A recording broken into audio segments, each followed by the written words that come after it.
karena minum minuman keras. 50 tahun kemudian kalau orang Dayak tidak disadarkan, habis orang Dayak, aku bilang. Aku pun kalau kalian nggak perhatikan aku pun juga pergi, aku bilang kayak gitu. Iya, ya itulah sedihnya, tapi itulah EKD, aku nggak bisa tahan melihat. Nah, satu hal aku mau cerita.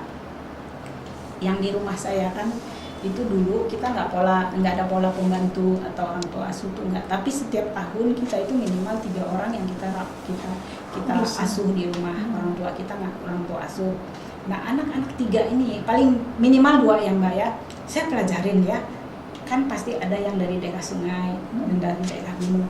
Kenapa ya? Terus di sekolahku juga di SD, SMP, SMA, kenapa ya orang ini ya kebanyakan dari daerah sini orangnya cerdas-cerdas, padahal SSD sama SD mereka itu kan SD yang marginal banget.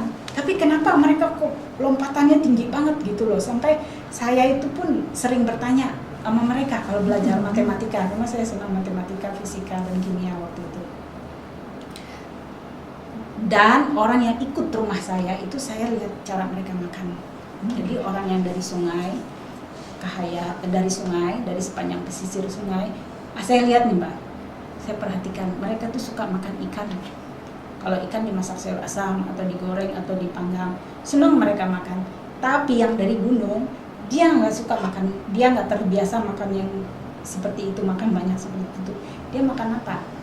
Jadi suka makan yang kayak tempoyak, terus ikan yang diawetkan, karena cara pola hidup mereka tuh memang seperti itu. Jadi dikasih sayur asam dia makan sedikit, dikasih ikan goreng dia makan sedikit.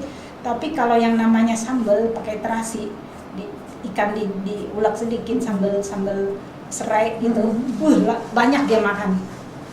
Terus juga saya perhatikan, karena ini saya ini juga saya uji, saya tes tuh di anak saya, dua anak saya lihat gitu. Anak saya juga yang satu perempuan sekarang S2 di Undip, terus yang kedua laki-laki sekarang di New South Wales di Australia. Nah, anak saya ini sama-sama pintar, sama-sama makannya sama, menunya sama, saya atur semua sama. Jadi saya mau cerita, jawab dulu tadi. Jadi anak yang di Sungai Kahai, yang di tepi sungai, yang diikut kita, itu kurang cerdas. Padahal makanannya kalau kita lihat bergizi ya, makan sayur, makan ikan, cerdas gitu kan kalau makan ikan, makan sayur. Tapi cara makan dan bagaimana mengolahnya itu yang menentukan. Dan ini yang tinggal di gunung, karena orang gunung itu kan susah dapat ikan. Jadi bagaimana cara mereka pada saat di sungai ini panen ikan, mereka ambil, mereka bawa ke daerah gunung, kan daerah mereka daerah gunung, dan ikannya diawetkan. Tapi ada juga satu daerah yang tempat nenek saya, tempat lahirnya almarhum ibu saya, itu di sungai, di satu desa, mereka kebiasaan itu bikin kalau ada udang, pas udang panen raya, udang yang kecil-kecil itu yang merah, jadi diawetkan sama nasi, namanya kakasem. Jadi mereka suka makan. Dan orang daerah saya, jadi dari desa ke desa nih saya perhatikan, saya ngamatin gitu. Nah, ternyata wilayah atau daerah dan orang yang suka makan makanan yang terfermentasi itu menentukan kecerdasan, kemampuan otak, karena makanannya itu probiotik. Coba aja orang Sunda kan pintar-pintar tuh, pintar nyanyi lah, pintar gimana orang Sunda kreatif. Kenapa? Makanan mereka udah sehat, sayur-sayuran mentah, terus pakai peyem, makan apa? Karedok. Itu oncom, itu bagus. Bagus. Karedok karena mentah, itu probiotik. Coba aja. Katanya malah penyebab kanker sebenarnya. Kanker karena cara makannya salah. Digoreng mungkin salah ya. Kita ya, saya ini sampai usia saya segini, saya nggak takut makan durian, saya nggak takut makan seafood. Kenapa? Karena saya tahu rahasianya tadi. Nah, di ramuan ini sudah ada probiotiknya untuk mengendalikan itu tadi. Jadi untuk promosi juga, gitu juga sih sebenarnya dari jalan cerita, karena inilah hidup saya tuh di situ. Tapi saya sih ya untuk produk apapun untuk pilihan masyarakat aja. Tapi ketika publik ini tahu dan apa yang kita edukasikan kepada mereka mengena, kenapa tidak mereka pakai produk kita kan, karena mereka tahu. Tapi satu hal ya, Indonesia itu kaya luar biasa. Nah, saya bedakan anak saya dua ini. Kenapa yang kecil lebih cerdas? Saya tuh bertanya loh. Kalau menganalisis sama-sama pintar, tapi kalau analisis itu pintar yang nomor 2. Analisisnya selalu tepat dan jitu. Sampai dia kan sekarang di New South Wales nggak ada remedi, pas terus dia, artinya sampai ke semester 3 masuk ke semester 4 nggak ada yang ngulang gitu. Kalau ngulang 30 juta atau satu mata kuliah, dan itu dia paling ditakutkan gitu. Jadi cara makan mereka walaupun polanya sama, menunya sama, cara makan. Jadi anak saya yang nomor 1 kalau makan cepat. Nah, yang membuat dia berbeda adalah cara dia makan. Anak saya nomor 2, kalau dia makan itu pelan sekali dia makan sampai habis, sampai kita tuh sabar nunggu dia. Nah, itu yang menentukan kecerdasan, karena dengan mengunyah enzimnya itu ke bawah, dan racun-racun di makanan itu dikalahkan sama enzim. Nah, itu rahasianya. Jadi kalau kita mau mendidik satu generasi yang baru, itu didiklah dengan bagaimana, dimulai dengan cara hidup dan cara makan. Jadi Mbak punya yayasan ya, nanti anak-anak diajarin makan pelan-pelan ya, jangan tergesa-gesa gitu. Itu salah satu solusi juga. Coba tes saja nanti tahun depan, nilai raport mereka pasti berbeda. Minimal 1 minggu itu 2 kali ada makanan probiotik. Jadi jangan remehkan peyem, jangan remehkan tempe. Tapi makan kunyahnya pelan-pelan. Apalagi kalau makanan probiotik itu harus pelan-pelan. Karena itu akan menentukan. Probiotik itu ada di dalam tanaman-tanaman itu ya, seperti apa aja? Probiotik itu kan proses. Proses perubahan bahan organik itu menjadi material yang lain. Contoh probiotik itu ada di susu yang fermentasi, tempe, peyem, kemudian Yakult itu juga probiotik ya. Yogurt itu juga ya. Itu probiotik juga. Indonesia ini kaya teknologi, nenek moyang kita ini sudah ada sebenarnya sudah ya, ada, cuman ya kan sekarang pola makan sudah berubah, semuanya serba instan.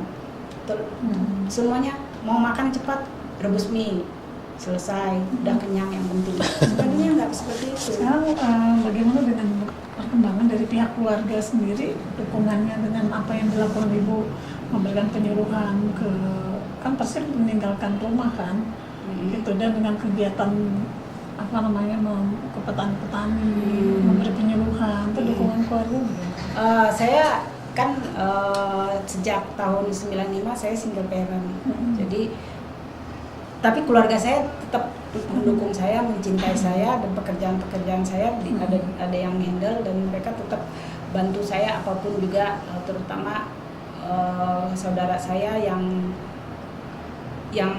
ya karena kita dari kecil sudah dekat sama saudara, sama keluarga, jadi apapun yang kita buat mereka tetap bantu, tetap dukung. Dan juga karena saya cepat sekali bergaul dengan orang gitu, cepat akrab gitu, jadi sebenarnya ya bilang hampir-hampir nggak ada dukanya, karena setiap hari, setiap saya lelah, setiap saya merasa beban terlalu berat, tapi ketika melihat ada senyum petani di sana bilang, "Bu, terima kasih ya, kami hari ini panen," wah hilanglah lelahnya tuh hilang, capeknya tuh hilang. Jadi saya mau berbagi bahwa hidup itu harus dinikmatin gitu loh. Hidup itu sebenarnya sederhana kalau kita mau menjalaninya. Apa sih yang kita cari ini, Mbak? Di hidup ini apa sih yang dicari? Kekayaan, materi nggak akan jamin kita hidup. Loh, kita cuma butuh 1 hari 3 piring nasi kok. Ya enggak? Kita kumpul bertonton beras, kita cuma butuh 3. Maka berbagilah selama kita bisa berbagi. Makanya berilah senyuman walaupun hati kita sendiri lagi sakit. Tapi ketika orang melihat senyum kita dan mereka balas senyum kita, bubar semuanya capeknya itu. Mungkin kalau moto itu apa yang disebut dengan moto ibu juga bisa dikatakan demikian. Kalau moto saya berbagi kepada sesama. Iya, tapi ya pasti yang satu, kita jangan menonjolkan diri dengan cara bagaimana tadi saya punya prinsip. Ketika orang lain mengapa-ngapain, kita jangan ngapa-ngapain, artinya diam. Nah pada saat orang lain tidak bisa lagi ngapa-ngapain, baru kita ngapa-ngapain. Artinya kita berbuat mendahulukan orang lain dulu, kepentingan orang lain. Mereka berkepentingan, saya punya produk loh, saya punya teknologi, ya silahkan kalian lakukan. Tapi kalau kalian sudah tidak bisa, sini mari aku yang bantu. Aku bilang gitu, kan cantik begitu. Dan dari pihak mereka merasa bersyukur karena merasa tertolong, dan mereka juga cepat introspeksi, kita kurangnya di mana. Ayo Bu Ermina, bantu kita. Ayo silakan. Nah, saya bilang kita berjalan bergandengan tangan, sehingga antara saya dengan kelompok lainnya itu nggak ada konflik. Di pemerintah pun kalian kurang apa, mari saya bantu, saya tolong. Walaupun saya tidak punya materi, saya tidak punya harta, tapi kekayaan saya ada di sini. Itu melebihi dari materi. Iya. Ibu rencana ke depan gimana? Rencana ke depan kita akan tetap buat apa yang selama ini kan saya kesana kemari. Nah, Eksis di bidang ini aja ya. Ya, saya akan fokus di EKD Institute-nya karena ini adalah aspirasi dari bawah. Nanti EKD Institute ini akan selalu bergerak dalam bidang charity, pelayanan. Jadi kita dimanapun yang butuh dengan program ini kita akan masuk, kita akan bantu mereka dengan pupuk, dengan teknologi, dengan penyuluhan, dengan benih-benih, dan juga sama-sama bagaimana kita juga sama-sama belajar dengan kelompok-kelompok yang lainnya apa yang terbaik. Ini kita persembahkan untuk Indonesia. Nggak ada maksud dan tujuan yang lain, mengembalikan kejayaan agraris dan memberi makan bangsa. Dan kalau gitu EKD Institute ini anggotanya siapa saja? Ini terdiri dari satu pemerintah, yang kedua pengusaha yang punya hati untuk membangun sama-sama melayani masyarakat, yang satu visi untuk mengembalikan kejayaan agraris, juga kelompok-kelompok tani, petani-petani, juga pengusaha-pengusaha lainnya juga yang merasa peduli dengan alam ini, dengan lingkungan ini, itu yang menjadi bagian kita. Mereka peduli, satu visi untuk Indonesia, untuk kejayaan bangsa Indonesia, untuk kebangkitan bangsa Indonesia, tidak hanya kebangkitan petani, juga kebangkitan penyuluh juga itu penting itu, karena penyuluh juga satu kekuatan kita yang besar. Banyak banget penyuluh di Indonesia ini. Kalau kita gerakan penyuluh ini, itu cepat loh terjadi. Karena ini kekayaan bangsa kita. Iya, langsung ke lapangan ya. Langsung ke lapangan. Nanti ini kami akan cetak sebanyak-banyaknya, bukan cetak sih, kita akan hire sebanyak-banyaknya penyuluh yang ada sekarang ini. Ada sekitar 300 penyuluh yang akan kita bina, kita didik, dan itu akan kita sebarkan seluruh Indonesia, sehingga di mana-mana EKD ini akan menjadi terjadi pertumbuhan dan perubahan di mana-mana. Kita maunya cepat, dan kalau bisa ya 2014 Indonesia itu sudah go organik dan go internasional untuk pangannya. Jadi kita juga mohon doa juga bantuan dari media-media ini sangat penting sekali. Hari ini saya butuh media yang baik, media yang punya akuntabilitas, integritas untuk sama-sama menghidupkan visi ini, mengembalikan kejayaan agraris bangsa Indonesia, sehingga bangsa Indonesia akan menjadi bangsa yang termaju, terkuat, dan terkaya. Karena kedepannya bangsa yang punya pangan itu akan menjadi bangsa yang terkuat. Terus manusia makan sih ya Bu ya, kalau nggak ada makan gimana ya Bu ya? Negara yang walaupun high tech teknologi tinggi, mereka punya peralatan super canggih, tapi kalau perutnya lapar nggak bisa macet. Megang ini aja touchnya BB aja, kalau saya tuh sudah kecapean ya, bergetar tangan nggak bisa kerja nih, nggak bisa jalan karena saya lupa makan. Tapi karena sudah punya produk, saya enjoy 4 hari nggak ketemu nasi juga. Yang penting ada teh sama kopi yang dibakar, airnya dibakar dengan kayu bakar, kuat lagi loh. Penghargaan Bu.